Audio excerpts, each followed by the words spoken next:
was a time many years ago when GM was the great innovator. Instead of following the trends, it created them. During its golden era, GM had a knack for knowing what buyers wanted before they knew what they wanted. GM had many talented engineers who were given creative license where the sky was the limit and also given generous budgets. This was before the bean counters took control and began to exert tight control over expenditures and budgets. It was during this era of creativity and generous budgets that GM's GMC division released one of the most innovative, exciting, and beautiful special purpose vehicles it ever produced.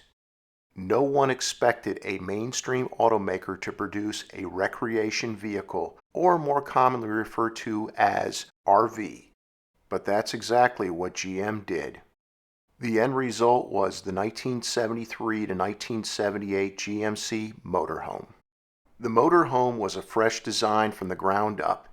There were no half measures used, nor were there any corners cut. GMC's goal at the time was to produce the best looking and best engineered RV the world had ever seen. It succeeded. When the MotorHome was first released, it was a massive leap forward for the RV market.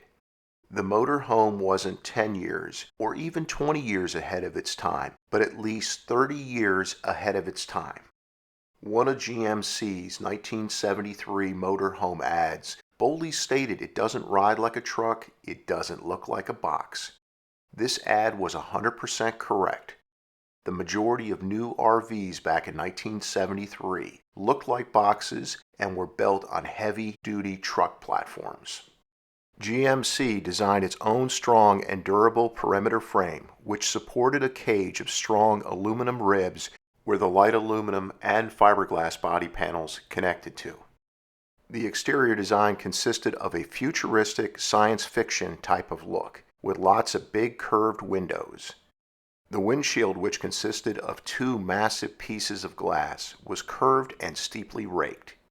Even the sides of the exterior were curved like an airplane fuselage. The aerodynamics of the MotorHome were incredible, and so was its beautiful futuristic styling. So much effort was made in the MotorHome's development to not overlook any details, no matter how small. Ground clearance was extremely low in order to provide a much better center of gravity for good handling around the curves and also for easy access into the MotorHome. GMC also gave the MotorHome two wheels side by side on each side of the rear of the vehicle, instead of the dually truck four wheels on one axle configuration that most of the large RVs had at the time. GMC gave the MotorHome two separate rear air suspensions with leaf springs, one for each side of the vehicle.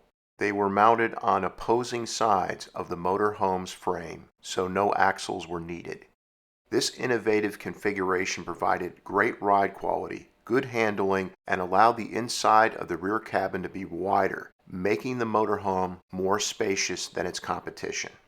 GMC also lowered the floor since the entire drivetrain was in the front of the MotorHome.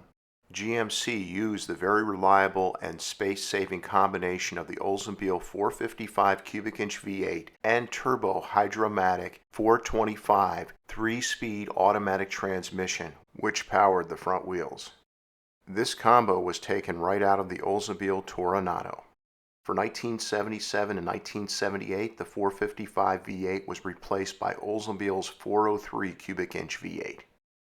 Using this front-wheel drive setup meant the MotorHome didn't waste space on the traditional rear-wheel drive transaxle and rear axle.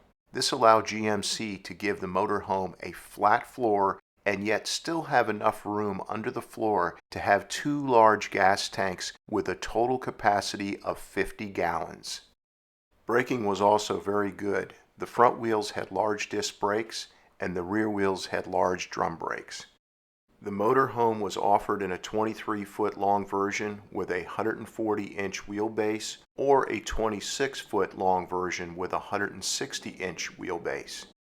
The MotorHome was offered in many different interior configurations and had all the RV amenities such as a shower, bathroom, and a kitchen. Some of the interior colors and schemes were pretty wild, which was what buyers wanted back in the 1970s. And some were more conservative and more luxurious in appearance. During the motorhome's 6-year production run, there were different motorhome models, which were mostly interior and exterior decor packages. Worth noting, Revcon for 1971 began producing a front-wheel drive large RV that had a frame and support structure similar to the GMC MotorHome. However, it had the shape of a city bus. Additionally, there were a few other RVs produced just before or around the time of the motorhome, which had a front-wheel drive configuration. However, the simple truth was no one produced a futuristic RV during the motorhome's production cycle that was as great looking, with all the great features, and as well engineered as the motorhome. During 6 years of production, 12,921 motorhomes were produced, which made the motorhome a successful endeavor. It was a profitable vehicle for GMC, and it was very reliable. It is estimated that today, 40 years after production ceased, that approximately 8,000 are still running and roadworthy. So now comes the big question. Why did GMC cancel the motorhome? The official answer is GMC wanted to devote the motorhome's production space to its truck line. The translation was GM thought producing trucks to be more profitable than the motorhome. This decision turned out to be a short-sighted bean counter decision. The motorhome was built during a period of high gas prices and hard economic times, yet it still sold very well.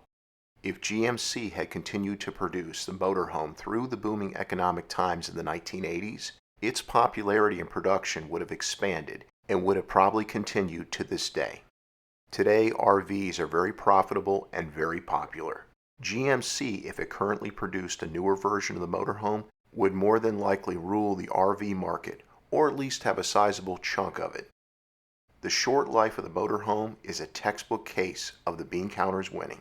But that shouldn't stop you from buying one of the many vintage GMC motorhomes currently available. The 1973 to 1978 GMC motorhome is the ideal solution if you want a beautiful and reliable RV that costs a lot less and has better styling than any of the new large RVs currently on the road. Thank you so much for your support of this channel. Please subscribe, since your support is the reason this channel is a success. And please make sure to click on the bell icon so that you never miss a new video release.